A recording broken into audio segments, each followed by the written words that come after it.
whatever byproduct you are getting here, again it is going to be used here, so that again dialkyl cadmium can be formed. Okay, so what is nucleophile again? Which is having attraction towards positively charged species, so it itself will be negatively charged, right? So the nucleophile, Nu minus we have mentioned here because it is a negatively charged species. So what you are going to get? Acetals. When aldehyde or ketone reacts with alcohols, you get acetals. Acetals are gem. What does this gem stands for? Geminal. Okay.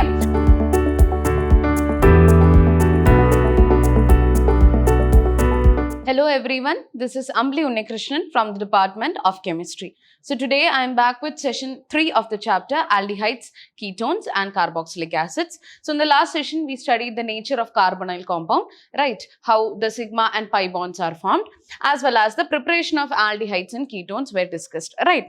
And the preparation of aldehydes also in detail we have discussed, okay? First we studied the different methods using which we can prepare aldehydes as well as ketones.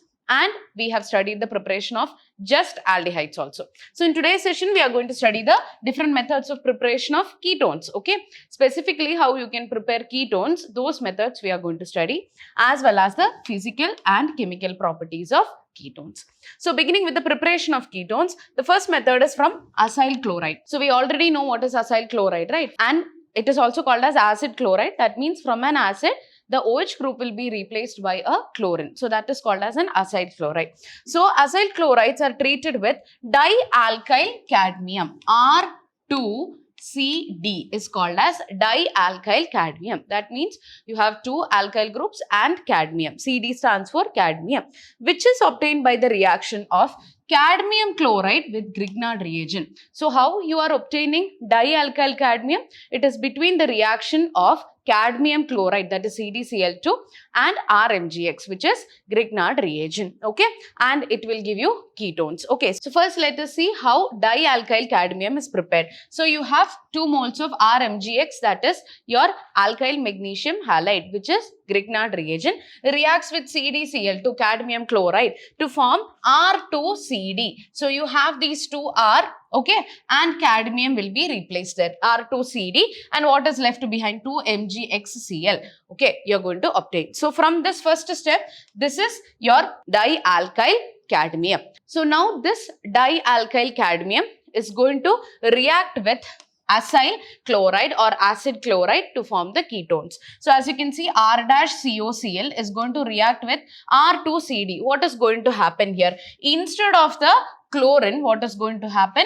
The R is going to be substituted here. So you are going to get R-COR you are going to get here, and the Cl which is going to be removed from here, that will combine with the cadmium and form cadmium chloride, which can be again used for the preparation of dialkyl cadmium. Clear? So whatever byproduct you are getting here, again it is going to be used here, so that again dialkyl cadmium can be formed, okay? So I hope this is clear. Let's take an example of ethyl magnesium bromide, CH3CH2MgBr. Again it's Grignard reagent, right? It is going to react with dialkyl cadmium. What you are going to get? Instead of the Br, you are going to get the alkyl group which you have taken, right? So we are using CH3 here. So let us take an example here of ethyl magnesium bromide. Okay, so this is the first step that is shown here.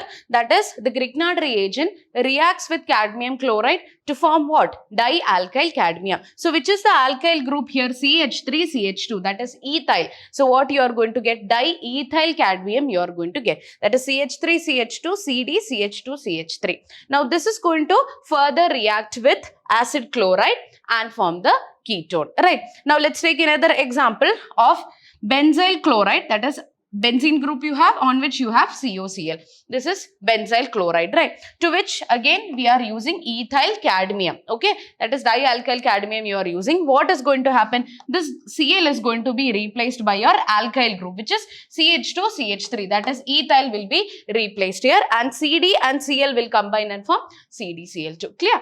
Moving on to the next one, from nitrile. So we already know what is nitrile.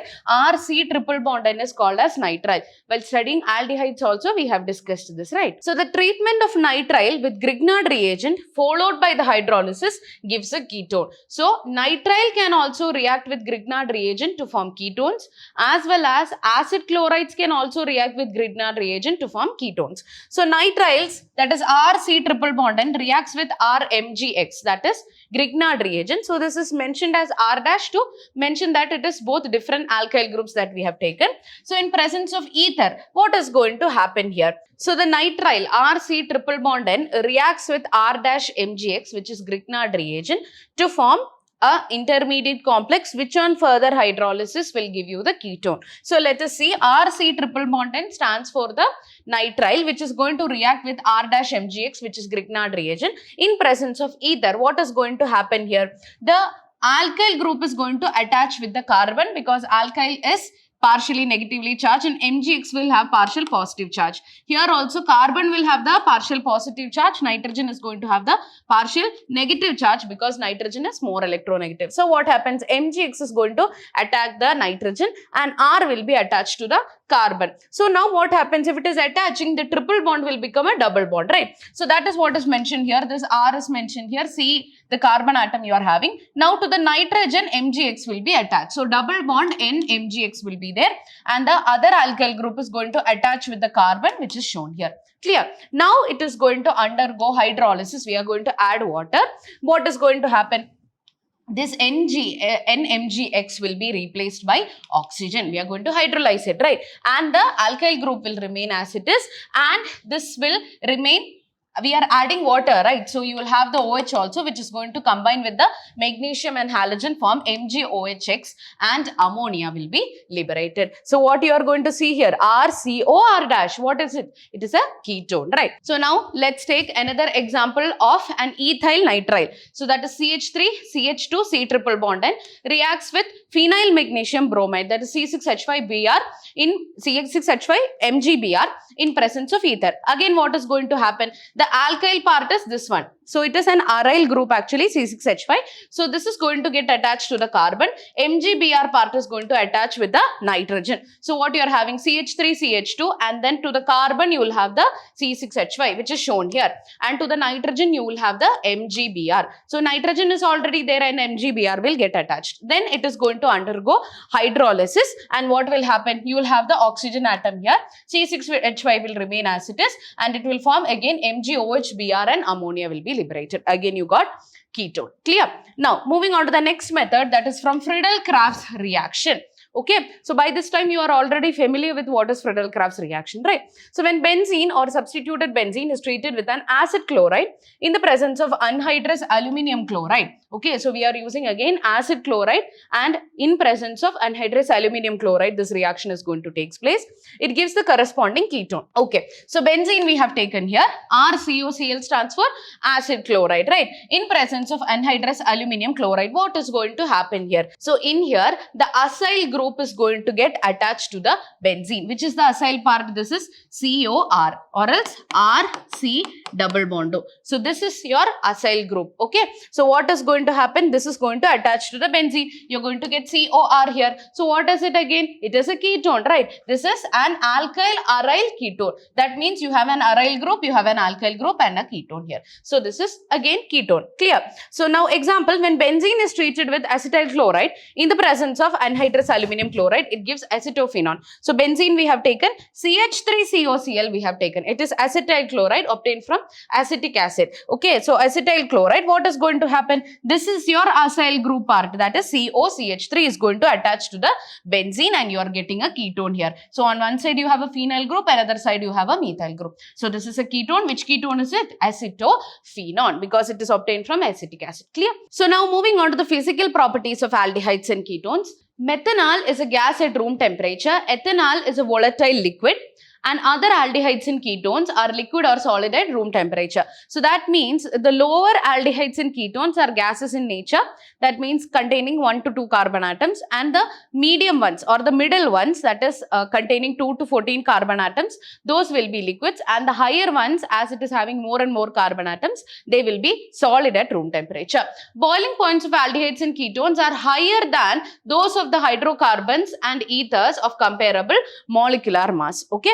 Now, the reason is weak molecular association in aldehydes and ketones arising out of the dipole-dipole interaction. So, in aldehydes and ketones, there will be dipole-dipole interactions because of the polarity of the carbon-oxygen bond. So, because of that, the dipole-dipole interactions in aldehydes and ketones, they will be having more boiling point compared to the corresponding hydrocarbons and ethers. Boiling points of aldehydes and ketones are lower than those of alcohols of similar molecular mass because of the absence of intermolecular hydrogen bonding. So, if you are comparing intermolecular hydrogen bonding and dipole-dipole interaction, intermolecular hydrogen bonding is the stronger one. So, because of that, alcohols, okay, so alcohols will be of course having the highest boiling point because it is having intermolecular hydrogen bonding. Then comes what? Aldehydes and ketones, okay, aldehydes and ketones, because of the dipole-dipole interactions present, and then you have hydrocarbons. Okay, then you have hydrocarbons. So, this will be the order. So, aldehydes and ketones will be having lesser boiling point than of alcohols because they do not have intermolecular hydrogen bonding. Now, the lower members of aldehydes and ketones are miscible with water in all proportions. So, they form hydrogen bonds with water. So, aldehydes and ketones have the possibility to form hydrogen bonds with water. So, it is soluble in water, but only the lower ones, that is containing 1 to 2 carbon atoms. More than that, they won't be soluble with water. Clear? So, you have taken the first ketone, that is acetone is taken here, CH3COCH3. So, of course, this bond is polar. So, oxygen will have a partial negative charge, and this is H2O, which is a water molecule, and the hydrogen will have a partial positive charge. So, there will be a bond which is formed between the oxygen of the ketone and hydrogen of the water molecule. So, this is an intermolecular hydrogen bond which is formed here. Right. The solubility of aldehydes and ketones decreases rapidly on increasing the length of the alkyl chain. That means more and more alkyl group is there, means it is going to be having more hydrophobic part, hence the solubility will decrease. Aldehydes and ketones are fairly soluble in organic solvents such as ether and methanol. Even though they are not much soluble in water, they are soluble in organic solvents like ether, benzene, etc. Lower aldehydes have sharp pungent odors. They have pungent odors which is very disturbing. As the size of aldehydes increases, the odor becomes less pungent and more fragrant. Okay. So, lower aldehydes and ketones will be having pungent smell and the higher ones will be having a good fragrance. Clear? Now, moving on to the chemical properties of aldehydes and ketones. So, first we are going to study nucleophilic addition reaction. So, we are going to add a nucleophile here. Okay. So, what is nucleophile again? Which is having attraction towards positively charged species. So, it itself will be negatively charged, right? So, the nucleophile Nu minus we have mentioned here because it is a negatively charged species. Attacks the carbonyl group perpendicular to the plane of sp2 hybridized orbital of carbonyl carbon. In the process, hybridization of carbon changes from sp2 to sp3. So, let us understand this. So, this is your carbonyl carbon which is mentioned here. So, to the carbon, two other groups are being attached. So, if it is an aldehyde, one is going to be an alkyl group and another one is going to be hydrogen. If it is a ketone, both are going to be alkyl groups or aryl groups. So, because of the electronegativity difference between carbon and oxygen, oxygen will attract the shared pair of electrons towards itself and oxygen will have a partial negative charge. Carbon will have a partial positive charge. So, we are studying nucleophilic addition reaction. So, a nucleophile is going to get attached here. So, where will the nucleophile attack? Because it is having a negative charge. Nucleophile is negatively charged species. So, carbon is having a partial positive charge here. So, the nucleophile is going to attach to the carbon. So, nucleophile will attack the carbonyl carbon, right? So, it is going to attack here. So, in this case, okay, in this condition before the attack, the carbonyl carbon is sp2 hybridized, right? You have 1, 2, 3. 3 further atoms attached to it. So, it is sp2 hybridized in this condition. So, now once the nucleophile is attached here, what is the structure you are getting? You have your A and B and the oxygen also, that is this oxygen which is partially negatively charged, and the nucleophile is also present above the plane. So, now you can see what is the hybridization. It has become sp3. So, it is a tetrahedral structure that you are going to get. Okay, all 4 bonds are there. So, it is tetrahedral. Okay, it undergoes protonation, that is H plus is going to be added to the O minus and you will get the OH here. here. So this is how the nucleophilic addition will take place. That is from sp2 to sp3 hybridization it will move. A tetrahedral alkoxide is formed as intermediate which captures the proton and gives the electrically neutral product. Clear? Now moving on to the reactivity, ketones are less reactive than aldehyde due to steric and electronic effect. So this is important. Comparing aldehydes and ketones, ketones are less reactive due to these two factors. So the first one is steric effect. The presence of two bulky substituents in ketones hinders the approach of nucleophile to carbonyl carbon than in aldehydes having only one substituent. So comparing aldehydes and ketones, aldehydes is RCOH, that is RCHO, and ketones you have RCOR dash. So comparing aldehyde and ketone, in aldehyde you have only one alkyl group or aryl group.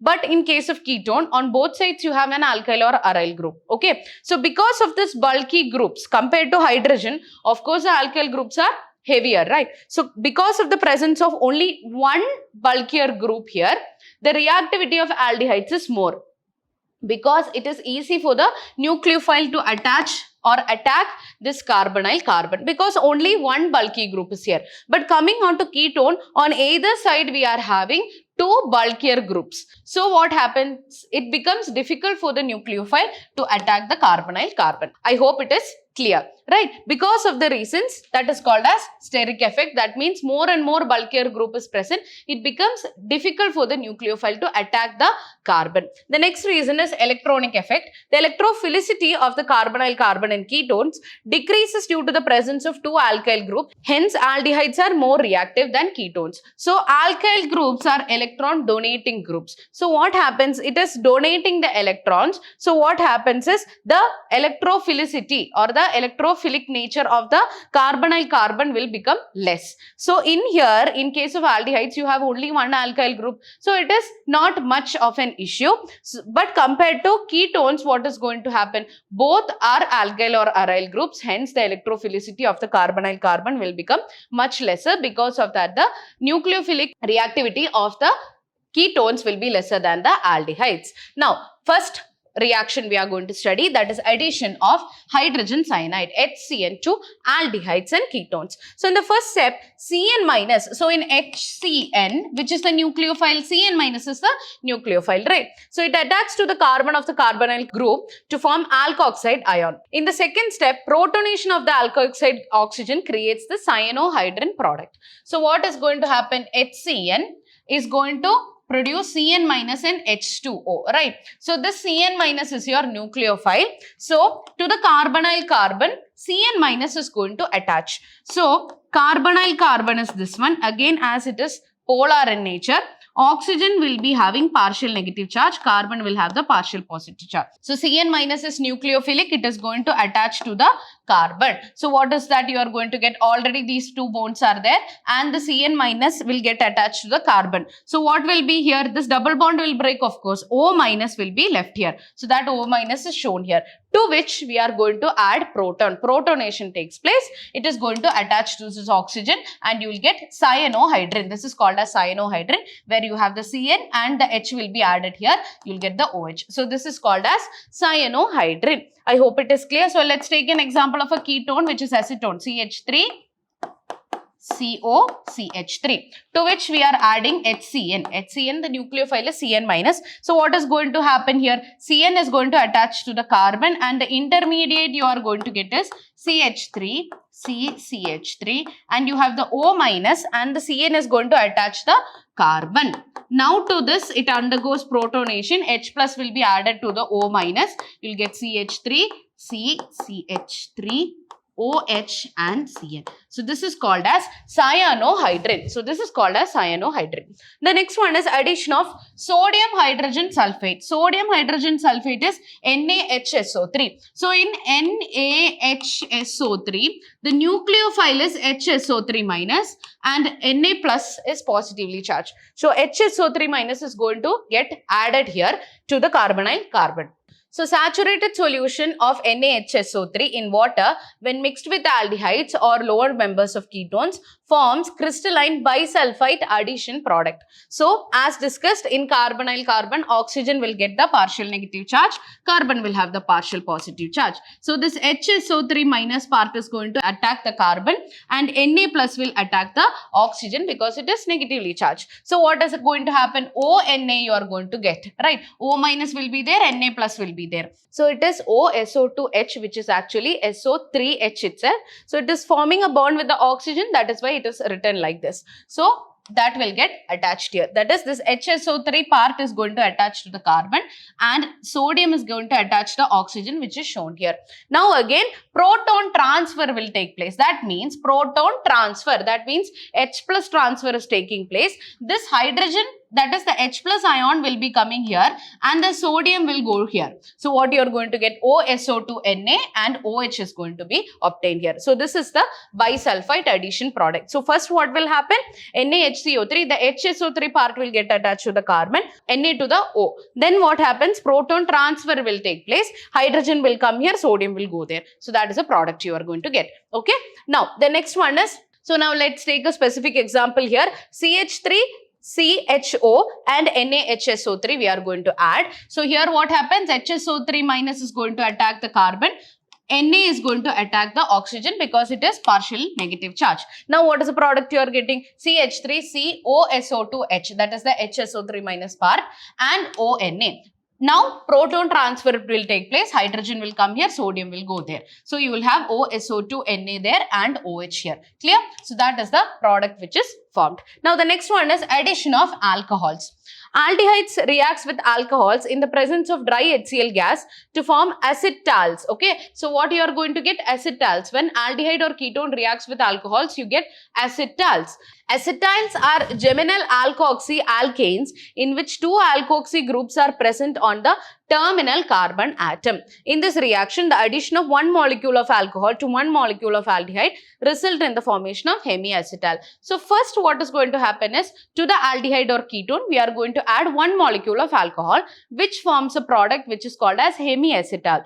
To the hemiacetal, we are going to add again one more molecule of alcohol wherein we'll get acetal. So let's see the reaction. This is your aldehyde to which ROH, what it is? Alcohol is going to be added. So here also OH minus, R and OH minus will be there. OH minus is the negatively part, that is the nucleophile which is going to get attached to the carbon, and the alkyl part will go and attack the oxygen. So you have RCOR, OR dash will be attached here and the OH part will be attached to the carbon, and this hydrogen was already there which is shown here. So this is called as hemiacetal. So to this we are going to add one more molecule of alcohol. So what happens here? The alkyl part is going to attach this H, and what happens? The H2O will be removed. So you have OH here and the H is removed from here, which will form the H2O. The alkyl group is going to attach here and you're going to get RCOR dash OR dash, and this hydrogen was already there and you'll get water. This is called as acetal. Clear? So let's take an example of the reaction of methanol with ethanol produces the following result.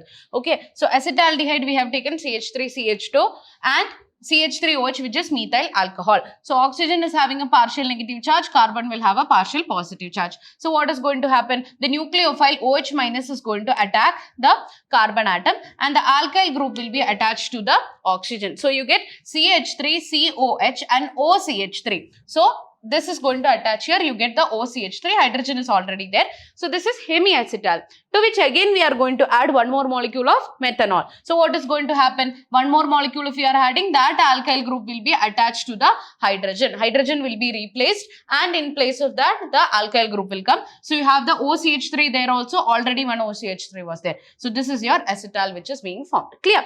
Now the next one is, ketones do not readily react with monohydric alcohols. However, they combine with diols to give ketones. Okay.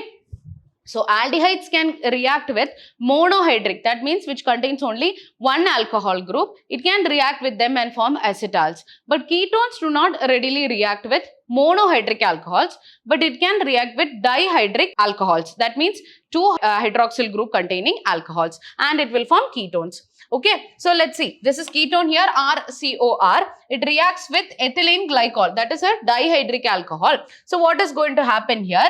This bond is going to break, and what is that you are going to get? So this OCH2 and OCH2 is going to get attached to the carbon atom, and this O and these two hydrogen, that is this hydrogen and this oxygen will form water. So what is going to happen? This bond is going to break and you are going to get two new bonds with the OCH2. So that is shown here. So you'll have RCr, OCH2 and OCH2. This is ethylene glycol ketal will be formed and water will be removed. So I hope how ketal and acetal is formed is clear to you. So ketal will be formed using a dihydric alcohol. Clear? So in the next session we are going to see the chemical properties of aldehydes and ketones. Further reactions we are going to see. So I hope the concepts that I've covered in this session is clear for you. So that's all for today. Thank you.